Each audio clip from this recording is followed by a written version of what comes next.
त्यांच्यावर गदा आणली यूपी मध्ये आणि आता पुन्हा कर्नाटक मध्ये येते।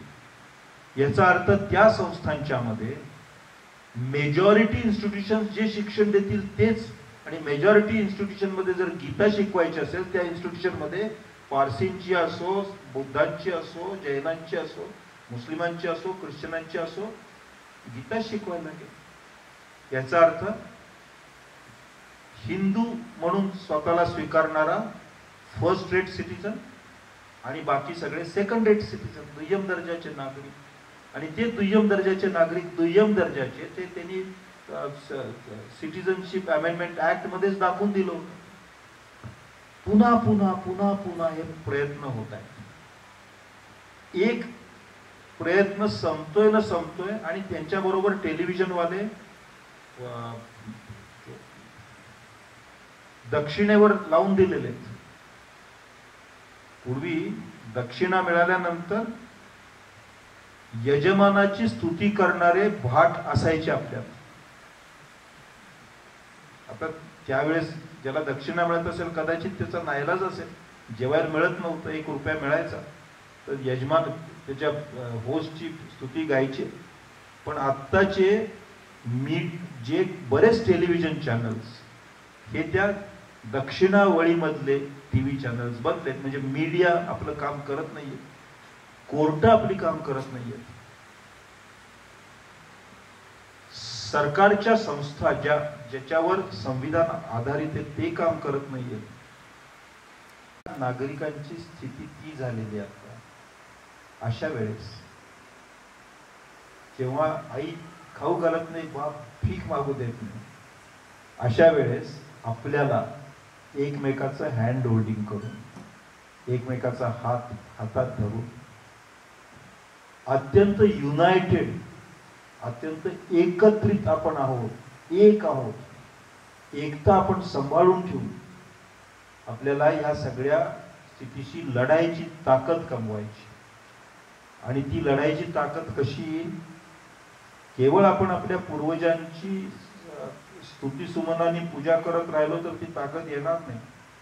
एकदा असं झालं होतं, महाराष्ट्रातच झालं होतं, म्हणजे शिवरायांच्या तेजस्वी कारकिर्दीनंतर 100 वर्ष होऊन गेल्यानंतर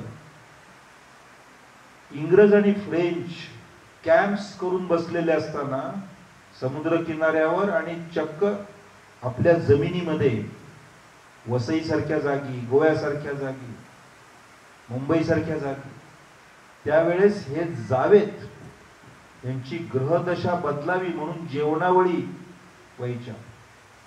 आपण त्या प्रकारे जर यांच्याशी लढायचं ठरवलं तर त्या जेवणावळी देणाऱ्यांची जी स्थिती झाली होती तीच आपली होईल। म्हणजे आपण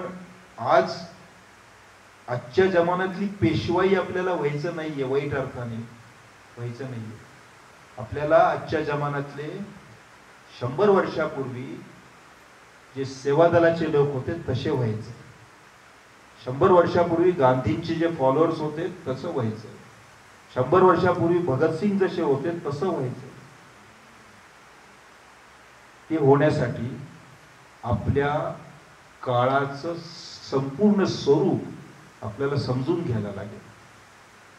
सामान्यतः काय होतंय, हे प्रगतिशील लोक, ज्याला आपण प्रोग्रेसिव्ह म्हणतो, ऍक्टिव्हिस्ट म्हणतो, वगैरे वगैरे, हे नेहमी एकमेकाला भेटल्यानंतर म्हणतात अरे फार खराब चाललंय, त्यांनी असं केलं, मी तर ऐकतोय की अजून असं करणार आहे। मग तो समोरचाही म्हणतो हो फार खराब चाललंय, आता बघूया।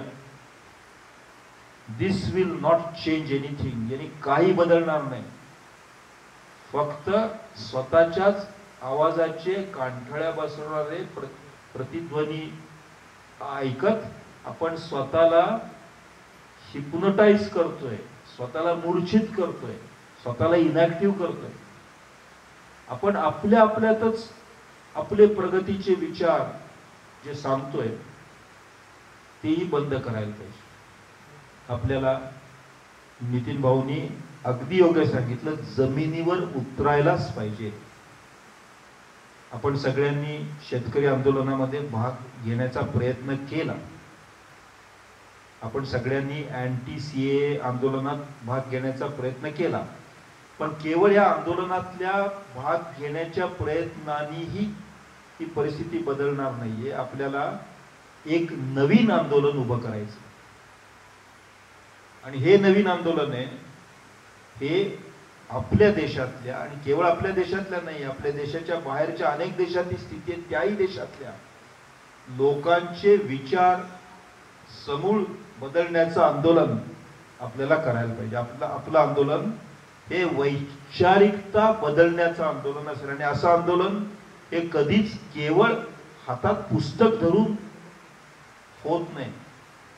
हातात फावडं धरायला लागेल, हातात टाक पेन धरायला लागेल, हातात टेलिव्हिजनवरचा माईक धरायला लागेल किंवा जे काही इन्स्ट्रुमेंट असेल, रस्त्यावर फिरायला लागेल, शेजारच्या घरात जायला लागेल, शेजारच्या गावात जायला लागेल, खेड्यात जायला लागेल, वेगळ्या राज्यांच्यात जायला लागेल, त्यांच्या भाषा बोलायला शिकायला लागेल. हे सगळं केलं तर आपण जगातला विचार बदलू शकू, आणि तो विचार बदलू शकू इतपत माणसं आपण आहोत. मी जेव्हा म्हणालो इतपत माणसं आपण आहोत, तेव्हा मी असं नाही म्हणत की आपली इतकी संख्या आहे. मी असं म्हणतोय इतपत माणूस म्हणून आपण जिवंत आहोत. बाकी बहुतेक माणूस म्हणून मरून गेलेले आहेत.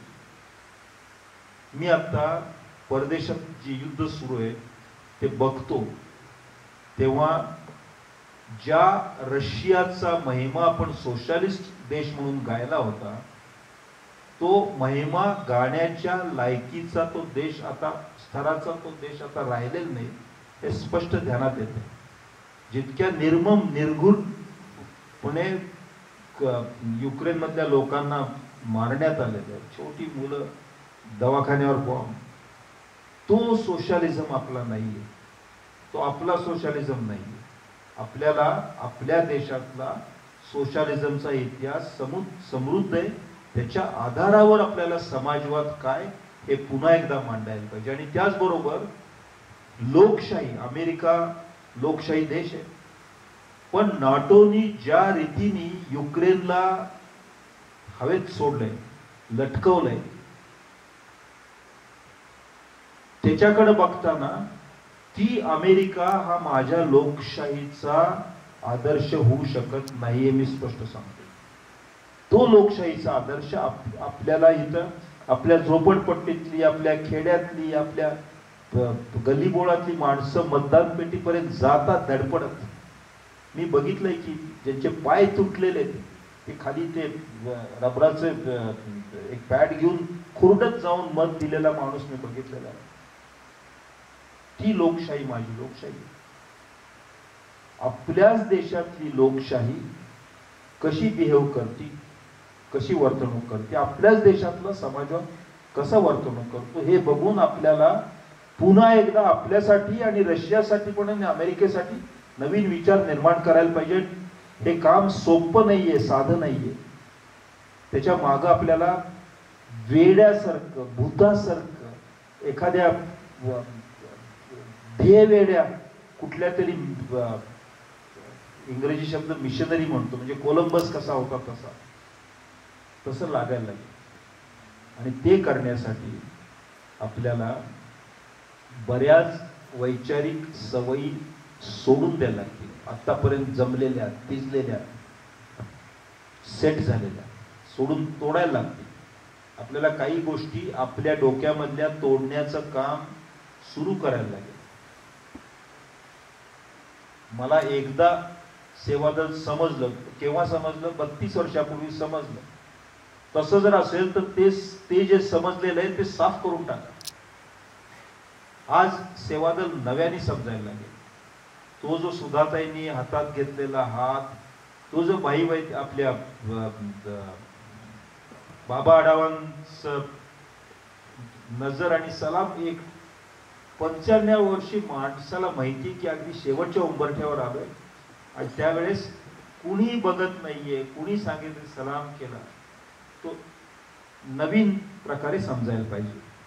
मग तुम्ही हे छात्र भारतीतनं आले, हे लोक भारतीतनं आले, हे कुठल्या तरी दुसऱ्या भारतीतनं आले, तिसऱ्या भारतीतनं आले, फॉरगेट अबाउट इट. इतका क्षुद्रपणा, इतका मीन माइंडेडनेस नसायला पाहिजे.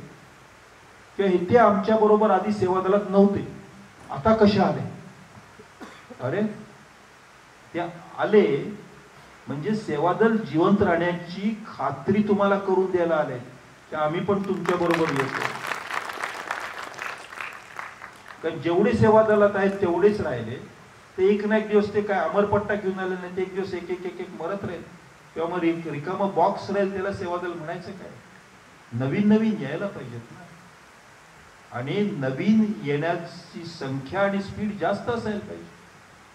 हा, त्यांना आपल्याला प्रशिक्षण द्यायला लागेल, पण ते प्रशिक्षण आपण जे 20 वर्षापूर्वी घेतलं होतं तेच द्यायचं असेल तर या नव्या येणाऱ्या लोकांना मी मोठा बोर्डिंग लावीन, नव्याने कुणी सेवा दलात येऊ नये, कारण तुम्हाला जुन्या कल्पना देणार आहेत. नव्या कल्पना आपल्याला पुन्हा कल्पना करायला, विचार करायला लागेल ना. नवीन गांधींनी गोखलेंना गुरु मानलं होतं हे तर माहिती आहे आपल्याला.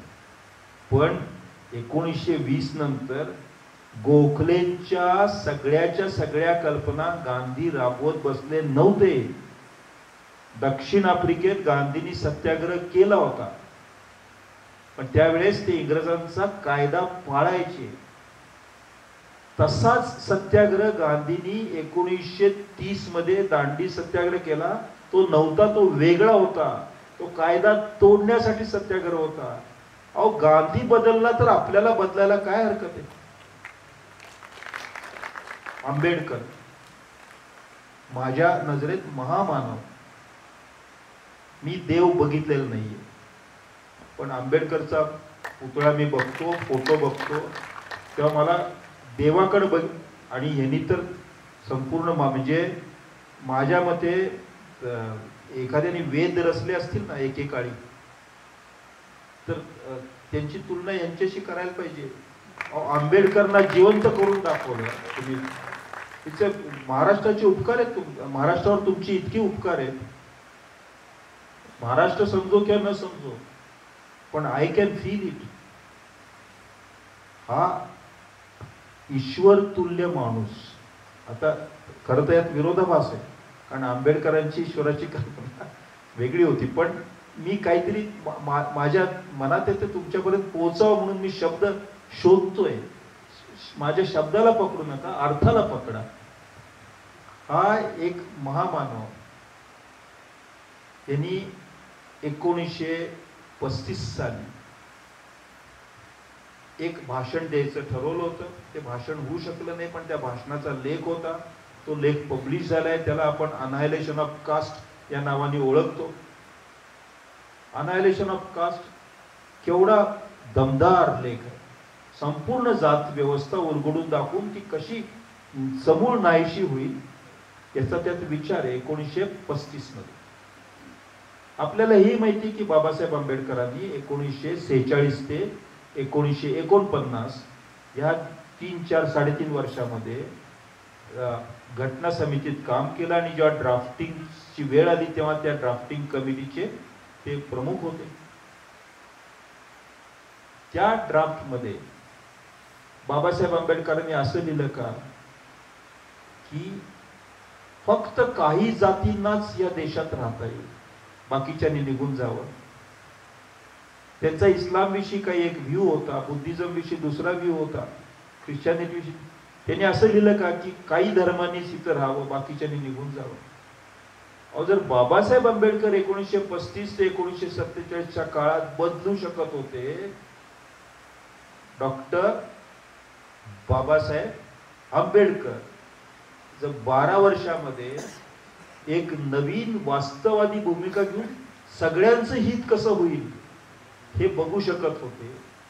गांधी जर एक 5-6 वर्षाच्या अंतराने सगळ्यांचं हित कसं होईल म्हणून आपल्या स्वतःच्या सत्याग्रहाच्या पद्धतीत बदल करू शकत होते, तर सेवादलाचं काय हो? परिवर्तन लाना है, सेवादल बढ़ाना है. हे वाक्य ज्यांनी पहिल्यांदा उच्चारलं त्या माणसाला नोबेल प्राइज द्यायला पाहिजे. मी असं वाक्य म्हणालो परिवर्तन लाना है, सेवादल बढ़ाना है. मी असं नाही म्हणालो सेवादल बढ़ाना है, परिवर्तन लाना है. आपण स्वतःमध्ये परिवर्तन आणलं तर सेवादल वाढेल. आणि ते परिवर्तन कुठल्या दिशेने आणायचं, कसं आणायचं हे नक्की करण्यासाठी आपण एकमेकाची मनं ढुंडाळायला पाहिजे. एकमेकाचे विचार जाणून त्या विचारातून काहीतरी अंश शोधून काढून नक्की करायला पाहिजे. मी शेवट करतो. मला 2-3 उदाहरणं द्यायची. 5-1 मिनिटं बोलत झाले. आपल्या सेवा दलातले एक कर्नाटकचे गृहस्थ आहेत. त्यांचं नाव आहे अशरफ अली. अशरफ अली. या अशरफ अलीनी जेव्हा कर्नाटकात मुस्लिम विरोधी कायदे यायला लागले तेव्हा एक नवीन चळवळ सुरू केली सेवा दलाच्या नावाने. ती चळवळ अशी आहे, ते प्रत्येक मशिदीत गेले आणि तिथं त्यांनी विनंती केली की या मशिदीमध्ये प्रार्थना म्हणण्यासाठी तुम्ही गोळा होता, पण बाकीच्या वेळेस या मशिदीचा उपयोग मुलांना ज्यांना शिक्षण मिळत नाही त्यांना शिक्षण मिळेल याच्यासाठी इथं काही पुस्तकही ठेवा, इथं काही शिक्षक, त्यांना ट्युशन ही गोष्ट मला आवडत नाही पण सध्या मुलांना लागती, त्यांना ट्युशन इथं लावून द्या. आणि 1 for 1 म्हणजे आपल्या समाजातला एक श्रीमंत माणूस आपल्या समाजातल्या एका गरीब माणसाची काळजी घेईल, आर्थिक काळजी. आणि ह्या सगळ्या प्रकाराला मशीद इज अ नॉलेज सेंटर, ज्ञानाचं स्थान होईल असं आपण म्हणूया. त्यांनी अशा अनेक मशिदीमध्ये नॉलेज सेंटर सुरू केले. हा नवीन प्रयोग आहे. मी त्यांना म्हणालो की हा प्रयोग तुम्ही बसवेश्वरांच्या मठामध्ये पण करा, लिंगायत मठामध्ये करा, जैनांच्या देरासरीमध्ये करा, हिंदूंच्या मंदिरामध्ये करा. आणि त्याची सुरुवात झाली. सगळ्या देवस्थानांच्या तिथं ज्ञान आणून बसवणं ही एक क्रांती, जशी पूर्वी पोपच्या अगेन्स्ट, पोपच्या समोर 500 वर्षापूर्वी युरोपमध्ये झाली होती. गॅलिलिओ कोपर्निकस यांनी ज्ञान आणलं, पोप निघून गेला. हा माणूस कडवा मुस्लिम, तो मशिदीला ज्ञानाचं सेंटर बनवतो आणि त्यांनी हे सेवादलाच्या नावावर करायचं ठरवलं. सेवादलाचा प्रभाव कुठं कुठं कुणावर किती आहे बघा तुम्ही. दुसरी एक मुंबईतल्या स्त्रीची गोष्ट आहे, कदाचित तुम्ही ऐकली असेल. तिचं नाव आहे रोशन शेख.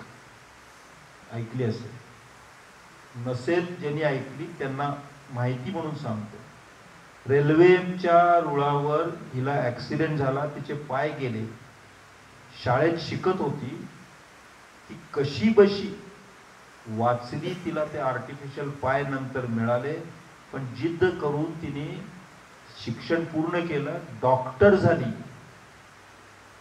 ती पोस्ट ग्रॅज्युएशन पण तिने केलं, पॅथॉलॉजी मध्ये केलंय पोस्ट ग्रॅज्युएशन. तिचा एक 10-12 दिवसापूर्वी फोन आला होता मला आणि डॉक्टर काझींच्या सांगण्यावरून, जे सेवादलाचे ट्रस्टी आहेत, ती सांगत होती सर मला सेवादलात काहीतरी काम करायचं. तिने असंही विचारलं सर सेवादलात तुम्ही काय करता. तर मी असं सांगू तिला, तिचे दोन्ही पाय तुटलेत, तिला असं सांगू की आम्ही परेड करतो. तिच्यासाठी बिन परेडवालं काम शोधायला लागेल ना, का नाही? तर जो परेड करत नाही तो सेवादलात नाही असं मी म्हणू शकेन का? अहो ही बाई, आता तिचं वय काहीतरी 26-28 असेल. ती एका वेळेस बोलायला उभी राहिली तर हजार मुलांना इन्स्पायर करते. आपल्याला 10 ते 30 वयाच्या, 15 ते 30 वयाच्या तरुणांच्यावर काम करायचं असेल तर आपल्याला रोशन शेख सारख्या इन्स्पायर करणाऱ्या व्यक्तींना सेवादलात आणायला लागेल. चांगले खेळाडू, चांगले क्रिकेटर्स, चांगले तरुण आर्टिस्ट, चांगले डॉक्टर्स, सेवादलात नवीन चैतन्य वाढवायला लागेल. मी तुम्हाला बराच त्रास दिला सगळ्यांना. एकतर जागेवरून उठवलं आणि पुढे आणून बसवलं. कारण सेवादलात ही गोष्ट घडणं जरूर आहे. आपापल्या जागा सोडून नवीन जागा पकडून पुढे इथून, मला वाटतं मी आधी एकदा म्हणतो, पुढे या, जवळ या, संवाद होऊ शकेल. आणि तो जो मधला टेबल आहे तो आपल्या मध्ये असूच नाही. बरोबर आहे. सेवा दलाला नवीन चेहरा, नवीन स्वरूप, नवीन व्यक्तिमत्व देण्यासाठी सध्या जी रचना आहे ती अत्यंत योग्य आहे. मी नितीन वैद्य, राष्ट्रीय स्तरावर अर्जुन कोकाटे, नवनाथ गेन यांना माझ्यातर्फे शुभेच्छा देतो. पण मी शुभेच्छा सुद्धा देत नाही. मी माझ्यातर्फे फक्त एक विनंती त्यांच्या समोर ठेवतो. आणि ती म्हणजे जेव्हा जेव्हा तुम्हाला जिथं जिथं गरज असेल तेव्हा तेव्हा खरोखर जर काम असेल तर मी उपस्थित राहतो. माझा पुनर्जन्मावर विश्वास नाहीये. मरण म्हणजे मरण, एंड. पण तरी सुद्धा माझी एक इच्छा आहे की मेल्यानंतर जर अशी काही व्यवस्था असेल तर भूत होऊन सुद्धा सेवा दलासाठी काम करण्याची माझी इच्छा आहे. त्याच्यामुळं हे भूतपूर्व अध्यक्ष असं म्हणू नका, कारण मानेवर बसीत मी. तर आपण सगळे मिळून काम केलं तर ह्या देशाच्या फॅसिझमच्या तडाख्यात कचाट्यात सापडलेल्या देशातल्या लोकांना आपण खरोखरच पुन्हा एकदा फ्रीडम, इक्वॅलिटी, कॉन्स्टिट्यूशन या गोष्टी पोचवू शकू. ही तुमची माझी सततची जबाबदारी आहे. या सभानतेच्या जबाबदारीच्या भावनेतून आणि इतकी चांगली टीम आता आपल्या बरोबर आहे या कृतकृत्यतेच्या, समाधानाच्या भावनेतून मला जे काही आपल्याबरोबर शेअर करायचं होतं ते पुढं करतो. आणि जो फेटा मला बांधला तो सांभाळून ठेवा. ज्या दिवशी फॅसिझममधून भारत मुक्त होईल त्या दिवशी पुन्हा एकदा मी इथं येईन आणि त्या दिवशी तो फेटा मला द्या. तोपर्यंत तो तुमच्याकडं एक डिपॉझिट म्हणून, अनफुलफिल्ड प्रॉमिस म्हणून ठेवा. आणि ह्या देशाला फॅसिझममधून मुक्त करून मगच आपण समाधान मानू शकतो. धन्यवाद. सेवादल परिवर्तन लाना है, सेवादल बढ़ाना है. आदि परिवर्तन मग बढ़ाना. परिवर्तन लाना है, सेवादल